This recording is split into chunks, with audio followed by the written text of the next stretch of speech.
wherever you get your podcasts. All right, a lot of scouts have been concerned about Bryce Young's height. His weight, though, has also been something to monitor, according to scouts.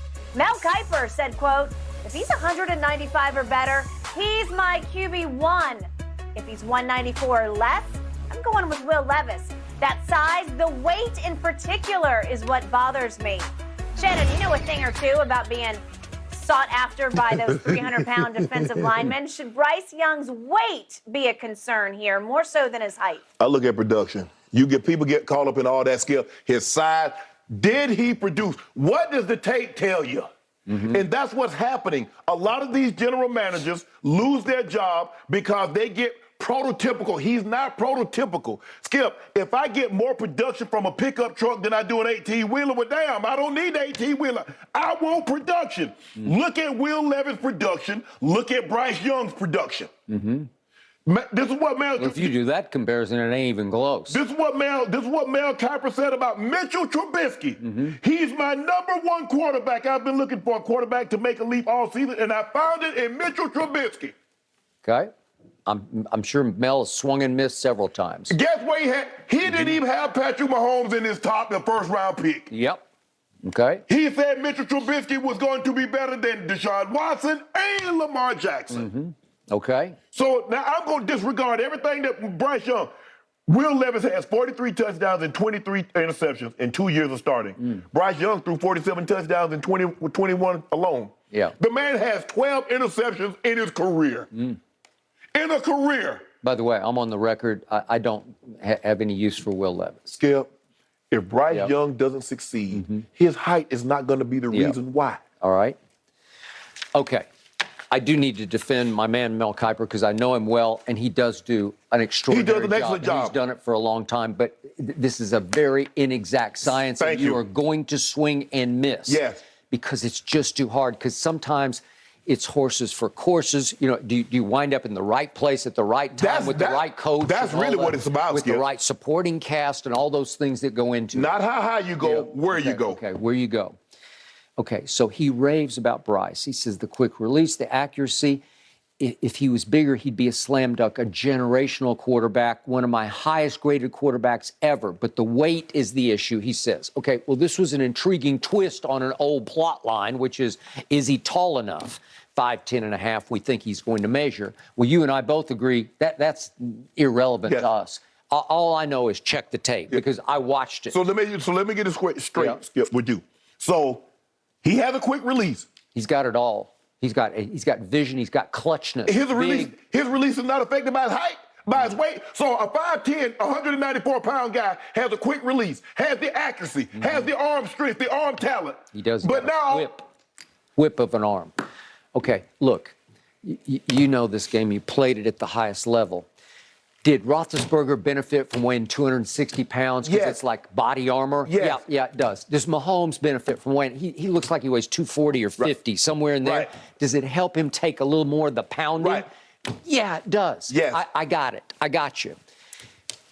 Bryce looks sinewy, strong to me, like he's put together, but he's slender. Yes. Well, was Tom Brady ever a horse? You know, like Tom never weighed more than, I don't think, 220-ish, so somewhere at 6'4". Maybe 230 skill. Maybe. And that was before he got with the pliability. Yeah, and the guy Guerrero. Guerrero. Yeah, Now, okay. And now, Okay, so the point is, you can be too slender to take the pounding. Right. And my only fear, I was pushing the Bears, you're sitting there, you're looking at generational, and you're going to pass him?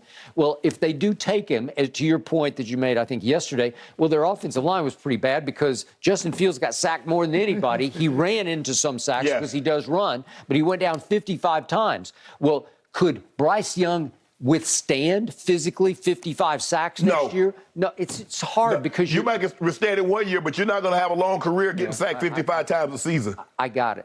So, again, I got no problem with the height. I understand the weight. But you know what? I think the weight can be fixed. Yes. I think you can deal with it. I think you can weigh 195. What is he, 20? So by the time he's 23, 24, Skip, he's never going to be 240, Mel. I'm sorry. His frame, He's not. His frame is not. He better not be 240, right? Skip, looking at that frame, I just don't believe he can get to 240. Okay. I think realistically, maybe 200, 205. That's a nice weight. It would be beautiful if he could play at 200. Yeah. And I think that's all Mel is saying. I just need him to be above 194. But you know, Skip, like. But guess what? Let's just say he was 185. Yeah. He won the Heisman. He did all those throws, that whip velocity, that great accuracy, all of that. 27 games as a starter, he won 24 of them. He did all of that at that height and weight. Yeah. Devontae Smith won the Heisman. I know he's a receiver, but I don't think he weighs like 165. And how he looking in the NFL? 1,000 yards receiving. Yeah. Great. Yeah. Y'all may keep measuring the A. Give me the guy that's gonna compete. All that side, that's fine and good, but that's not sumo. It's not sumo wrestling. I hear you.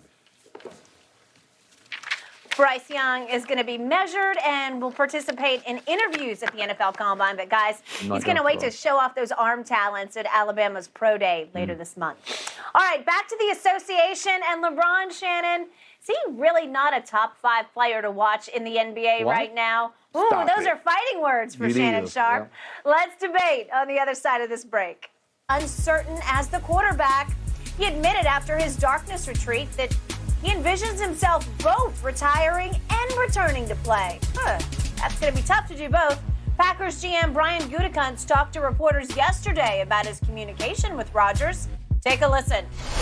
Just so you guys know, we haven't really had those conversations yet, so not a lot to report until we have those conversations. Change some texts and things like that, but we haven't had a chance to speak yet.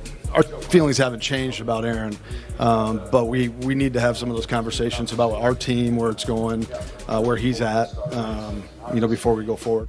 Gutekunst also says Green Bay, they're excited about their backup Jordan Love. Shannon, how does this play out? What happens next? Skip, all Green Bay had to do, they could have been in a much better position.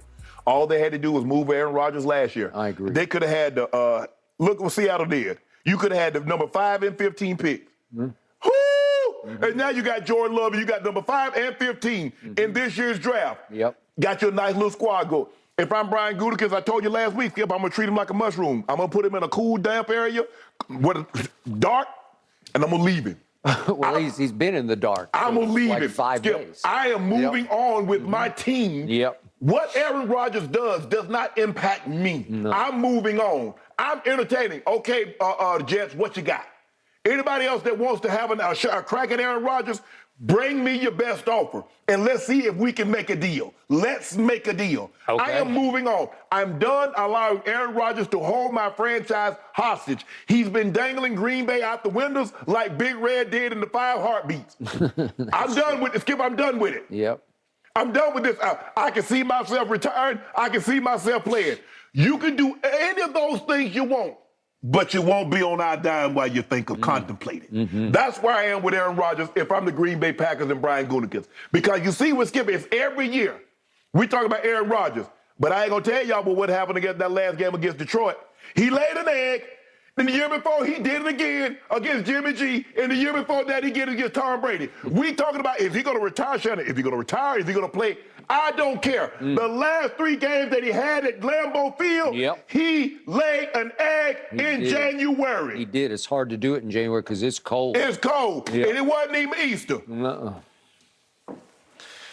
Okay, so the point of no return was a year ago. And what happened? Not only did they not trade him, what did they do? They paid him. They paid him like crazy. They paid him the top salary in all of pro football. They paid him $60 million a year, and they're still on the hook for it. Yep. Well, the joke's on you, or maybe laid an egg, maybe the yolk is on you, right? Because you basically stuck yourself with him. Yes, you did. Because it's such a big ticket. It's hard for another team to say, okay, I've watched him start to decline here. Remember, a year ago, he's coming off back-to-back MVPs. But this year, he wasn't that guy. What the Packers have done, they signed Aaron Rodgers without a prenup. They did. So now he had it mercy. So now, Skip, you stuck with him. And just hope, hey, would you take this? Because he can threaten to retire, veto, and now you stuck because now you got that huge bonus. You got that dead money on your cap. Yeah, you're basically dead is what you are. And if you play with him this year, if you have him as your quarterback this year, you have so little to spend to support him with a cast, right? So you're in a bad way, but it was by your own hand that you're in a bad way. And is he holding them hostage? Yeah, he is, but he's done that the last 3 years. So now it's no guts, no glory. All I hear, all that I'm told is they badly want out from under him. They're sick and tired of him. All of his diva act, all of his finger pointing, blame deflecting, all the things that are Aaron bleeping Rodgers to a fault. Yeah. They want out from under. And remember, we had Aaron Jones on at the Super Bowl, and he just gushed about the backup quarterback, Jordan Love. And Jordan Love, by all accounts, everything that I hear, they love him. They love his temperament. They love his personality. They love his leadership skills. They love what he has shown them in mini camps, because that's when he gets to rise and shine.